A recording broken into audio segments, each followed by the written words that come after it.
I told you this the other day, and you said, I don't remember saying that. And I was like, well, you did. It was when, I was teeter-tottering around getting a VT set up on Lightspeed. I was, forced to use this over. I had all the same excuses everybody else gives you. And you just flat out looked at me and you're like, because I was making it like the content packages and everything else. At the end of the day, it was just a license that we were talking about. And you're like, are you a person that can make a $400 decision or not? And I said, well, yeah. And you're like, well, then make it. And let's move on. And I was like, damn, that was easy too. Again, people make even making choices hard. Well, yes, they do. And it was simple. They overcomplicate things, but I don't know if it's people. I think it's Satan. Did I tell you one day? That was a hit. Well, listen, one day I chat GPT'd. If you were Satan, what would you do to stop someone from being successful? And the answer was interesting.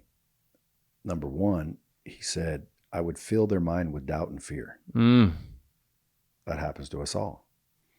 He said, I would make them get distracted with instant gratification. And there was reasons why. Each one had a reason. And I can get into the reasons, but I just want to walk through them. Number one, I'll fill their mind with doubt and fear. I'll distract them with instant gratification.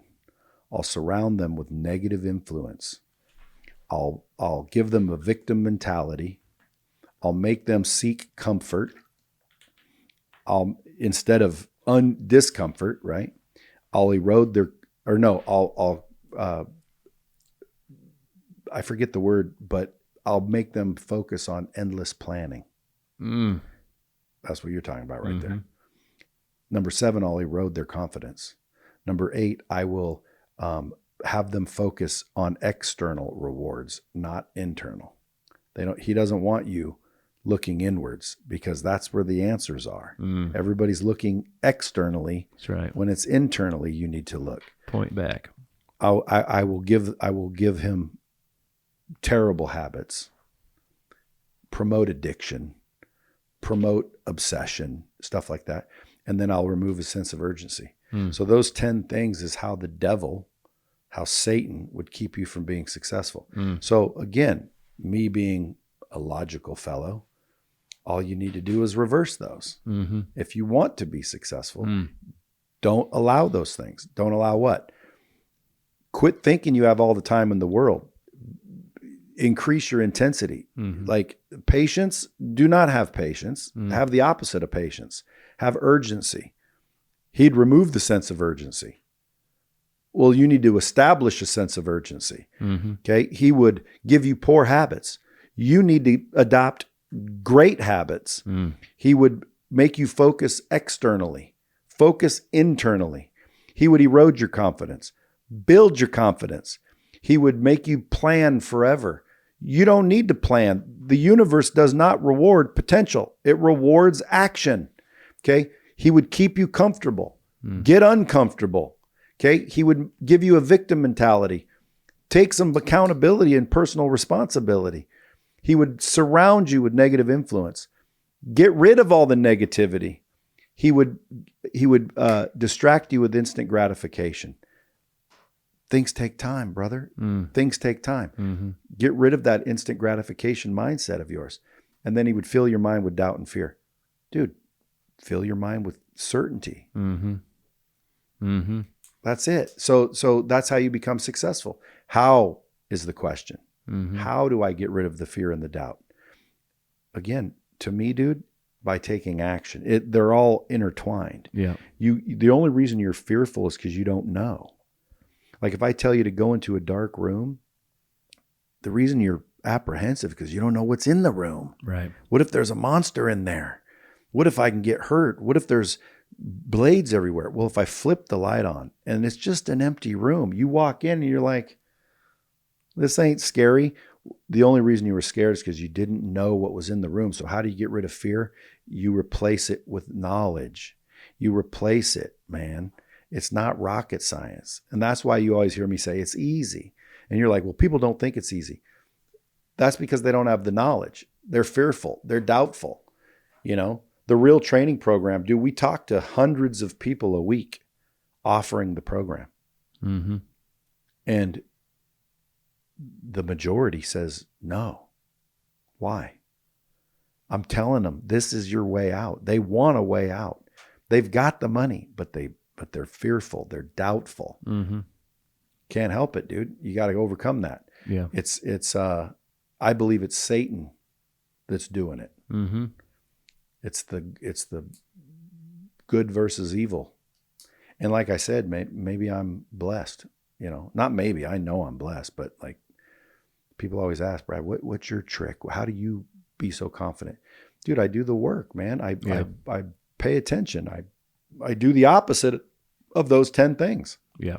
Talk to me about, like, I'm still amazed.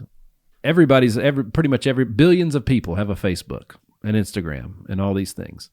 And you asked a question one time on a stage that I thought was really good. You said, it's called social media. How social is your media? I was like, that's pretty solid, right? It's, what does social mean? Conversations back and forth, starting conversations back and forth.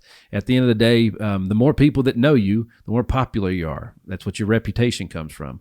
And there's reputations in person, there's reputations online. We talked about how the people that have the allodoxophobia, they're not on it because they fear what other people will think. But what are they really missing out on, Brad, in your opinion? It's, in my opinion, I think it's not a matter of if they're going to do it. It's just a matter of when.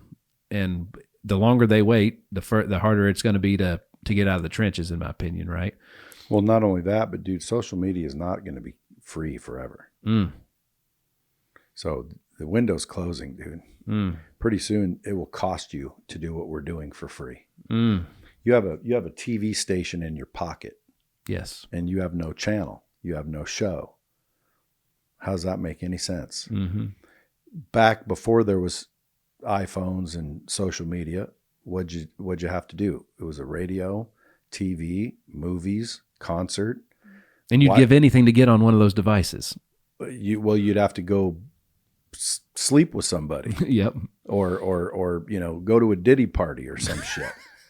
But I mean, at the end of the day, dude, it wasn't easy. Now it's easy. It's decentralized. Mm-hmm. You have a TV station in your pocket, but you do not broadcast any show whatsoever.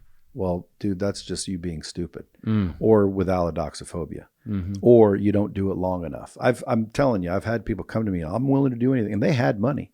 And they're like, I'll do anything. And I say, okay, hire a camera guy and do this and do that. And then they do it for like 2 or 3 months. And they're like, it didn't work. I'm like, I didn't do it for 2 or 3 months and it worked. Yeah. Fool. I did it for 5 years, bro. Oh, yeah. 5 straight years. Like, I think 3 or 4 years into it, dude, I had like 300,000 followers. And that's pretty good. But I didn't really start catching any momentum until about the 5th year. And what's funny is I told my wife one day, I don't remember how long ago it was, but when I started, I didn't have an Instagram. I didn't have Facebook. I didn't have Twitter and all that. And I looked at my wife and I got an Instagram and then I started posting and she goes, what are you doing? And I said, what do you mean? She says, what are you doing?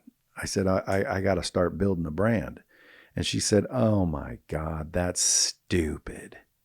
And I said, trust me, you won't be saying that in about 3 or 4 years. I thought it'd be quicker, but now she's very thankful I did it. Now when she hears people come up to me in the mall and at the airport and want their picture and tell me that I changed their life. I've had people crying, oh, you changed my life. And I'm like, what did I say? Like, well, how? Mm-hmm. And they're like, your social media, I've been following you and you said this and you said that and it made all the difference in the world.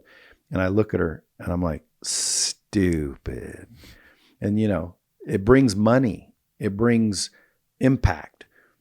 Everyone should understand that they have a TV station in their pocket. And if they don't have a channel, they don't have a show, or their show's once a year or once a month, they're just not doing it right. Flood the internet with you.